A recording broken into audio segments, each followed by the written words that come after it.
Bonjour Julien. Bonjour Gilles. Donc nous sommes sur le salon de l'agriculture.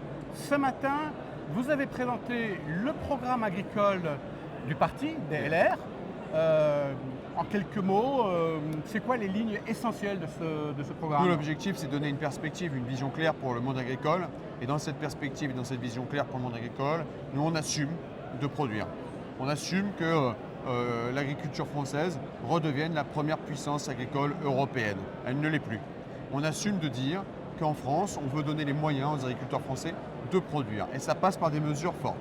Dans ces mesures fortes, on fait tomber des entraves. Par exemple, je vais en donner quelques-uns. La loi ZAN, qui est une entrave pour, par exemple, les bâtiments d'élevage. On fait tomber des entraves comme tout simplement des contraintes que l'on a aujourd'hui. Le meilleur exemple étant celui de l'acétamipride.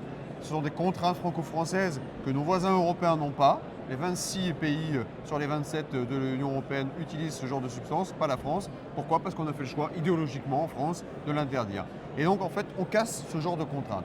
Ensuite, redonner une perspective, redonner les moyens de produire, ça passe aussi par peut-être moins traduire ou surtraduire, permettez-moi l'expression, les directives européennes. Et donc ça oblige très certainement à mener une réforme constitutionnelle dans laquelle il faudra aussi regarder la question du principe de précaution.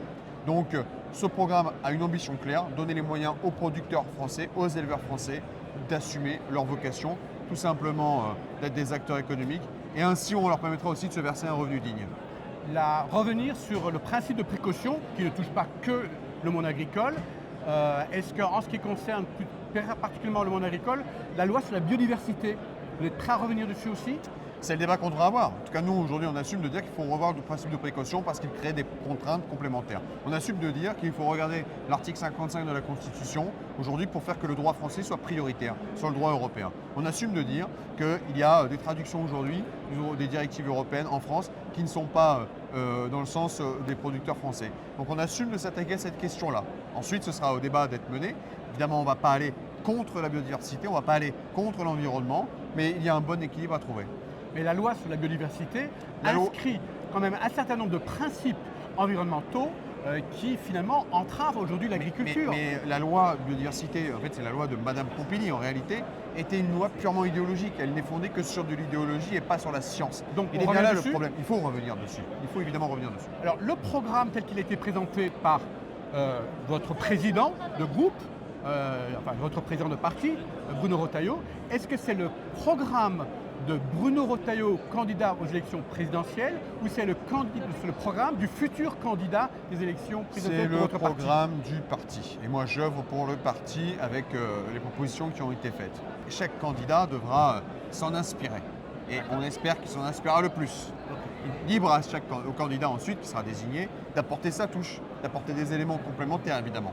Mais c'est un base de départ qu'on pose. Alors, d'ici la prochaine présidentielle, il y a quand même encore un petit peu de temps. Oui. J'entends quand même partout qu'il y a une certaine urgence.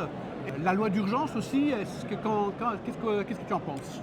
Est-ce qu'elle répond à la crise actuelle? Je pense qu'on se moque du monde.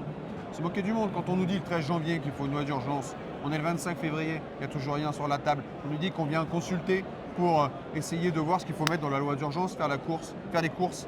Mais c'est se moquer du monde. Si on a une vision de l'agriculture française quand on est en responsabilité, on a déjà posé des bases, on a déjà reçu les syndicats, on a déjà reçu les acteurs pour leur proposer quelque chose.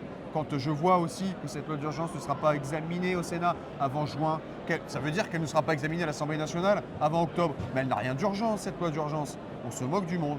La première des urgences, moi ce que je demande au gouvernement, c'est de prendre les décrets qui ne sont pas pris sur des lois que nous avons votées, nous parlementaires.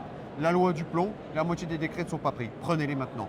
La loi LOA, la loi d'orientation de l'avenir agricole que Marc Fesneau avait défendue en 2023-2024, les décrets, il y en a 2/3 qui ne sont pas pris. La loi sur les drones en agriculture biologique, 0 décret ont été pris. Donc ce que je demande, la priorité et l'urgence, si vous voulez répondre aux enjeux agricoles, commencez par vous bouger, agissez, prenez les décrets qui manquent. Très bien, merci beaucoup Julien. De rien Gilles.